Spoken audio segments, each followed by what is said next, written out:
ఏలినవాణిని అలాగే దైవము ఆలిని ఆలిని అంటే భార్యని గౌరవించడం రావాలి జీవితంలో. ఎందుకు రావాలి అని అడగచ్చు మీరు. మా అమ్మ నన్ను కంది కాబట్టి ఆవిడికి సహజంగా ప్రేమ. మా నాన్నగారు ఆయన తేజస్సు కదూ నేను నా పుట్టుకకి కారణం, అందుకని ఆయనకి నేనంటే ప్రేమ. దానికి ఒక కారణం ఉంది. నాతో కలిసి పుట్టారు అన్నదమ్ములు, నాతో కలిసి పుట్టారు అక్క చెల్లెళ్ళు, ఒక అనుబంధం ఉంది.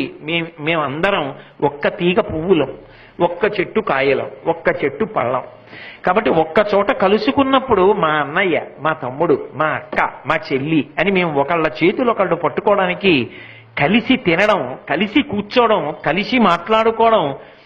రాత్రి 1 గంట అయిపోయినా చిన్నపిల్లలు అయిపోయి, ఒరే నీ గుర్తుందా, నువ్వు ఏదైనా హాస్యానికి కానీ నవ్వడం మొదలెట్టావా ఇల్లు బద్దలైపోయేటట్టు నవ్వుతావు. మామూలుగా అంత పెద్ద నవ్వు నవ్వవు.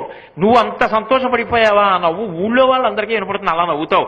ఓసారి నీకు గుర్తుందా మనందరం కలిసి ఓ చలనచిత్రానికి వెడితే, అయ్య బాబోయ్ నువ్వు నవ్విన నవ్వుకి అందరూ వెనక్కి తిరిగి నిన్నే చూశారు అని గుర్తు తెచ్చుకుని అన్నదమ్ములు అక్క చెల్లెళ్ళు అందరూ కూర్చుని మళ్ళీ అది తెలుసుకుని నవ్వుకుంటూ రాత్రి 1 గంట 2 అయిపోతే భార్య వచ్చి ఇంకా పడుకుందరు, రేపు మాట్లాడుకుందరు కానీ అందా ఓ అనుబంధం ఉందా? ఒక తీగ పువ్వులు కాబట్టి, ఒక చెట్టు కాయలు కాబట్టి అనుబంధం ఉంది. భార్య ఎవరు? ఆమె నాతో కలిసి పుట్టిందా? నాతో కలిసి పెరిగిందా? నాతో కలిసి చదువుకుందా? ఎక్కడో పుట్టింది, ఏ ఊళ్ళోనో. నేను ఓ జిల్లా వాడిని అయితే ఆమె ఇంకో జిల్లాకి చెందిన పిల్ల. అసలు ఆ అమ్మాయి ఎవరో నాకు తెలియదు. ఆ అమ్మాయికి కొంత వయసు వచ్చేసింది, నాకు కొంత వయసు వచ్చేసింది. ఆ అమ్మాయికి ఏదో ఒక పదార్థం తినడం ఇష్టం, నాకేదో ఒక పదార్థం తినడం ఇష్టం. కానీ ఈయన భర్త అని నేను ఆమె మెడలో 3 ముళ్ళు వేయగానే ఆమె తన ఇంటి పేరు వదిలేసింది, వంశం వదిలేసింది, తన ఊరు వదిలేసింది, తల్లిదండ్రుల్ని వదిలిపెట్టేసింది, తోబుట్టువులను వదిలిపెట్టేసింది, స్నేహితులను వదిలిపెట్టేసింది. ఆయన ఎవరో తెలియదు, తాళి కట్టాడు. ఆయన తోడిదే జీవితమని చిటికిన వేలు పట్టుకుని ఊరు కాని ఊరు వచ్చేసింది. ఆ అమ్మాయిని సుఖపెట్టడమే నీకు చేత కాకపోతే, ఆ అమ్మాయి కిలకిలా నవ్వేటట్టుగా పలకరించడమే నీకు చేత కాకపోతే, ఇక నువ్వు ఎవరిని సుఖపెట్టగలవు జీవితంలో? ఇంతకన్నా త్యాగం చేసి నీతో వచ్చేవాళ్ళు ఎవరైనా ఉంటారా? ఎవరు ఉండరుగా. నీ తేజస్సును ఆమె పొంది నువ్వు తండ్రి అవ్వాలి, నీ వంశం నిలబడాలని ఆమె మరణ సదృశమైన వేదనను పొందింది. ఎంత నిత్తురుపోయిందో. ఆమె బ్రతుకుతుందో బ్రతకదో కానీ నవ్వుతూ వెళ్ళిపోయింది వైద్యశాలలోకి. వెళ్ళిపోయి క్యారుమని బిడ్డ ఏడవగానే ఆయన తండ్రి అయ్యారని ఆనందపడిపోయింది. అమ్మా అమ్మా అని పిల్లవాడు తిరుగుతుంటే, నీకు నాకు కూడా రక్షకుడు ఆయనరా, నన్ను అమ్మ నువ్వు అను, ఆయన్ని నాన్నగారు మీరు అను అని నాన్నగారిని పరిచయం చేసింది. అంత ఉదాత్తురలే జీవితంలో ఆయన చేతిలో నేను వెళ్ళిపోవాలి అనగలిగిన మనిషి కదా. నీ కోసం అహరహం పరితపించిపోతుంది. అటువంటి వ్యక్తినే నువ్వు నమ్మలేకపోతే, అటువంటి వ్యక్తిని ప్రేమతో గౌరవించడం నీకు చేత కాకపోతే, ఆమెని సంతోషపెట్టేలా నేను మాట్లాడలేకపోతే ఎలా? ఎంత గొప్పవాడైనా భార్య దగ్గరికి వెళ్ళేటప్పటికి మాత్రం ఆమె సంతోషించేటట్టుగా మాట్లాడాలి, ఆమె నవ్వేటట్టుగా చూసుకోవాలి. ఆయనకి నేను భార్యని అని ఆమె సంతోషపడేటట్టుగా భర్త ప్రవర్తించాలి. ఆ ప్రేమ, ఆమె త్యాగం నీకు జ్ఞాపకం లేకపోతే, కేవలం నువ్వు ఎంతసేపు శాసకుడివి, ఆమె నిన్ను అనువర్తించాలంతే. ఆమె ఇంట్లో ఉన్న ఒక యంత్రం లాంటిది అని నువ్వు అనుకుంటే, అసలు అంత త్యాగం చేసి నీ వెంట వచ్చిన వ్యక్తి, నువ్వు లేకపోతే ఇంకా ఆమె బ్రతుకే లేదని నమ్మి నిలబడినటువంటి వ్యక్తి, నీకు కొంచెం అనారోగ్యం వస్తే తల్లడిల్లిపోయి 1000 మొక్కులు మొక్కే వ్యక్తి, అటువంటి వ్యక్తి నీ వలన సంతోషాన్ని పొందలేకపోతే, నేను ఎలా నమ్మి నీతో స్నేహం చేయను? ఆమెనే చూడని వాడివి నన్ను చూస్తావా నువ్వు స్నేహితుడిగా? నిన్ను నమ్మి నేను నీతో స్నేహం చేయనా? అందుకే భార్య గురించి పరాయి వాళ్ళ దగ్గర విమర్శించి తక్కువ చేసి మాట్లాడడం లేఖితనం. దిద్దుకోగలిగితే దిద్దుకో, కాకపోతే సర్దుకో, మూడో మార్గం లేదు. అంతే.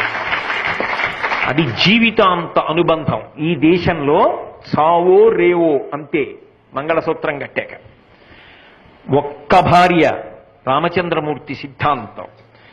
ప్రపంచ దేశాలన్నీ కూడా మోకరిల్లి నమస్కారం దేనికి చేశాయంటే ఈ దేశానికి. ఈ దేశంలో ఒకసారి స్త్రీని చేపడితే అంతే. స్త్రీ పురుషులంతే. అంత పవిత్రమైన కలయిక, అంత గొప్ప ఆశ్రమం. అటువంటి భార్య ఈసడింపవలసినది కాదు. పరమ ప్రేమతో నువ్వు చూడదగినటువంటి వ్యక్తి, గౌరవింపదగిన వ్యక్తి. యథార్థానికి ఇంకా లోతుగానే చెప్పవలసి వస్తే ఆమె నీ జీవితంలో ఉత్తమ లోకాలు పొందడానికి పుణ్యమునకు కారణం ఆమెయే. ఆమె లేదు యజ్ఞం చేయకూడదు, ఆమె లేదు యాగం చేయకూడదు, ఆమె లేదు కడుపున పుట్టిన కూతుర్ని కన్యాదానం చేయడానికి వీల్లేదు, పీటల మీద కూర్చోడానికి. ఆమె నీ పుణ్యమునకంతటికీ కూడా కారణమై ఉన్నది. ఆమె లేని నాడు నీకు ఉత్తమ క్రియలు చెయ్యడానికి కూడా అధికారం లేదు. అందుకే ఒక వ్యక్తి శాస్త్రం బాగా తెలిసినవాడు ఒక మాట అన్నాడు, భార్య మరణిస్తే నాకు ఇహంలో సుఖం పోయింది, పరలోకాలకి చెందడానికి కావలసిన పుణ్యము పోయింది, రెండింటిని మూట కట్టి పట్టుకుపోయావే అన్నాడు. ఆమె లేని నాడు నేను నిష్కర్షగా చెప్తున్నా, ఆడపిల్లకి పుట్టిల్లేదండి. తండ్రి ఉంటేనా వస్తుంది ఆడపిల్ల? అమ్మ కోసం వస్తుంది. అమ్మ అన్న మాట మీద ఆడపిల్లకు ఉండేటటువంటి ప్రేమ అటువంటిది.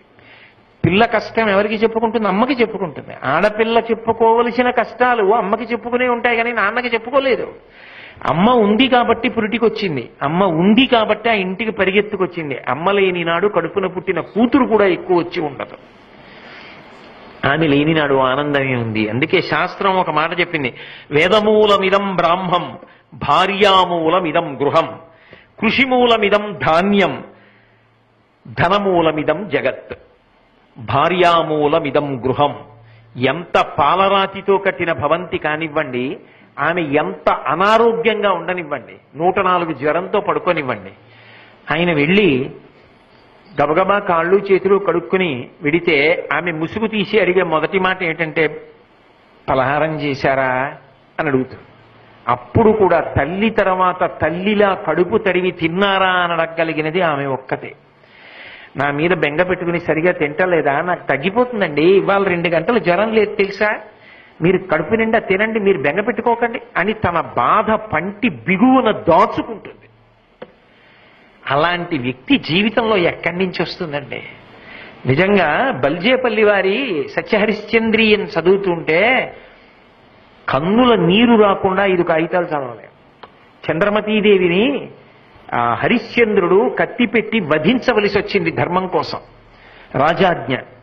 అప్పుడు భార్య గురించి ఒక మాట అన్నాడు, నీవే కదా నాకు ఇకిలేప్సితంబుల కవగతంబుల నర్చు కల్పతరు, నీవే కదా నాకు నిత్య సత్య యశంబు దరిజేర్చుచుండెడు ధైర్యలక్ష్మి, నీవే కదా ఘోర దావానలము నుండి మమ్ము రక్షించిన మానవతివి, నీవే కదా మౌని రుణబాధ తొలగించి పరువు నిల్పిన ఎట్టి భవ్యమతివి, నీవే నా నిధానంబు, నీవే కావే నా కుల విభూషణంబవు నలిననయన, అమరునే నాకు 1000 జన్మలకునైనా నిన్ను వంటి సతీమణి నెలతమిన్న అంటాడు హరిశ్చంద్రుడు.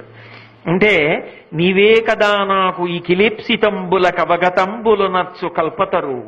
అసలు ఈ లోకంలో సుఖం అంటూ ఏమైనా ఉంటే అది భార్య వలన మాత్రమే సాధ్యం. ఎందుచేత అంటే సూక్తులు చెప్పినప్పుడు ఒక మాట చెప్తారు పెద్దవాళ్ళు. అందులో అంటారు, ఏదో మాతా సమన్నాస్తి శరీర పోషణం, భార్యా సమన్నాస్తి శరీర తోషణం, చింతా సమన్నాస్తి శరీర ఖేదనం, విద్యా సమన్నాస్తి శరీర భూషణం. మాతా సమన్నాస్తి శరీర పోషణం, అమ్మలా ఈ శరీరాన్ని పోషించేవాళ్ళు లేరు. పసితనంలో దీనికి పాలిచ్చి పోషించింది అమ్మ. ఆ అమ్మ లేని నాడు ఈ శరీరం ఎలా నిలబడుతుంది? మాతా సమన్నాస్తి శరీర పోషణం, భార్యా సమన్నాస్తి శరీర తోషణం. ప్రేమతో అన్నం పెట్టడం వరకే కాదు, అసలు ఇంటికి వెళ్ళేటప్పటికీ ఆవిడ ఎదురొచ్చారు, రండి వచ్చారా, ఎంత ఆలస్యమైపోయిందో అని తాపత్రయపడి వడ్డిస్తుందే. ఆమె లేనినాడు అందరూ తలుపులేసుకు పడుకుంటే పెద్ద ఆయన రాలేదు వచ్చేదో తింటారు లేని ఆ పలహారం చేసే బల్ల మీద పెట్టి మూత పెట్టేసి కొడుకు కోడలు అందరూ పడుకుండిపోతే తాను ఇంటికి వెళ్ళిన తరువాత ఆ పిలిచే మనిషి లేదనుకోండి, లోపలికి వెళ్ళి ఆ బల్ల మీద ఉన్న పళ్ళెని తీసి కూర్చుని పలహారం చేద్దాం అనుకున్న నాడు ఆమె ప్రేమ జ్ఞాపకానికి వచ్చిన తరువాత పురుషుడికి భోగమే ఉంది, జీవితమే ఉందండి. ఆమె లేని నాడు శరీరానికి సుఖమే ఉంది. ఆ ఒక్క మాట చాలా, అది దాటి నేను మాట్లాడకూడదు. ధర్మబద్ధమైన కామము గాల, దాని వలన సంతానం ఇవ్వలా ఆమె. కాబట్టి నీవే కదా నాకు ఇకిలేప్సితంబుల కవగతంబులు నర్చు కల్పతరు, నీవే కదా నాకు నిత్య సత్య యశంబు దరిచేర్చుచుండెడి ధైర్యలక్ష్మి.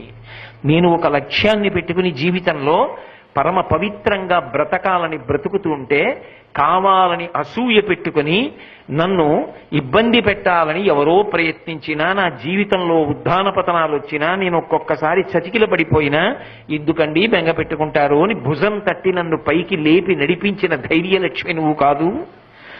నీవే కదా ఘోర దావానలము నుండి మమ్ము రక్షించిన మానవతివి. చంద్రమతి రక్షించింది ఒకప్పుడు ఘోర దావానలం నుంచి. అలాగే నీవే కదా మౌని రుణబాధ తొలగించి పరువు నిల్పిన ఎట్టి భవ్యమతివి. నేను యథార్థంగా చెప్తున్నా, ఈ దేశంలో పిల్లలు బాగా చదువుకుంటున్నారంటే మెళ్ళో బంగారం తీసి బెంగ పెట్టుకోకండి, తాకట్టు పెట్టి పిల్లాన్ని చదివించండి అని చదివించినటువంటి తల్లులు ఎంతమంది లేరు. భర్తకి అనారోగ్యం చేస్తే మెళ్ళో ఉన్నటువంటి నగలు తీసి కుదువ పెట్టి భర్తకి శస్త్రచికిత్సలు చేయించిన తల్లులు ఎంతమంది లేరు. భర్తకి అనారోగ్యం చేస్తే తన అందం చెడిపోతుంది, తాను అసహ్యంగా అయిపోతానని తెలిసి కూడా అలాంటి మొక్కచ్చా మొక్కకూడదా అని కూడా ఆలోచించకుండా ఏడుకొండల వాడికి తలనీలాలు కూడా ఇచ్చేసి బోడుగుండుకి గుడ్డగట్టుకు తిరిగినటువంటి ఉత్తమరాళ్ళైన ఇళ్ళాళ్ళు ఆర్తి కలిగిన వాళ్ళు ఎంతమంది లేరు. అలా నిజానికి పురుషుడు చెయ్యగలడా? ఏమో చేసే మహాత్ములు ఉండవచ్చు, నేను కాదని ఎందుకు సిద్ధాంతం చేయాలి. అంత గొప్పదే భార్య అంటే ఆమెని అంత తృణప్రాయంగా ఎలా మాట్లాడగలుగుతున్నావు? చటుక్కుని ఆమెకి విడాకులన్న మాట ఎలా అనగలుగుతున్నావు? ఆమె ఎందు ఏ బలహీనత ఉందో అది కదా నువ్వు ప్రేమించడానికి కారణం కావాలి. నా కడుపున పుట్టిన బిడ్డల్లో ఒకళ్ళకి ఏదైనా చాలా తీవ్రమైన అనారోగ్యం ఉందనుకోండి, అయ్యో బలహీనుడు అని నేను అందుకు కదా ప్రేమిస్తాను. అయినప్పుడు అయ్యో పాపం అమాయకురాలు దీనికి బలహీనత ఉందని కదా నేను ప్రేమించాలి. ద్వేషించడానికి ఎందుకు కారణం అది అవ్వాలి? నీ భార్యనే నువ్వు గౌరవించలేని నాడు, నీ భార్యనే నువ్వు ప్రేమించలేని నాడు, నీ భార్య పట్ల ఆ గౌరవం లేని నాడు నువ్వు ఎవరిని గౌరవించగలవు? సమాజంలో ఎలా గౌరవిస్తావు? అదొక్కటి అర్థం చేసుకుని నువ్వు సమన్వయం చేసుకుని నీ పొదివిత చేర్చుకోలేని నాడు నువ్వు ఎవరి లోపాన్ని ఒప్పుకొని నీతో కలిపి చేర్చుకుంటావు. నీతో నేను యామని నమ్మి స్నేహం చేయను, నీ నీడలో నిలబడ్డం నాకు సాధ్యం కాదు. కాబట్టి భార్యామూలమిదం గృహం. ఇంతకన్నా ఏం చెప్పాలండి? ఆ ఒక్క మాట చెప్పాలంటే నేను దేవీ నవరాత్రుల వరకు మాట్లాడాలి. నిజానికి సమస్త కావ్య పురాణములలో వాళ్ళ గౌరవం గురించి మాట్లాడాలి. అది ఈ జాతి గొప్పతనం. భార్య అంటే ఈసడించమని ఏ శాస్త్రంలో చెప్పాల, అంత గౌరవించారు. పరమేశ్వరుడంతటి వాడు దేహార్థ భాగం ఇచ్చాడు, బ్రహ్మగారంతటి వాడు నాలుక మీద పెట్టుకున్నాడు, విష్ణు అంతటి వాడు గుండెల మీద పెట్టుకున్నాడు, నేనెంతటి వాడిని కాదని చెప్పడానికి. కాబట్టి ఏలిన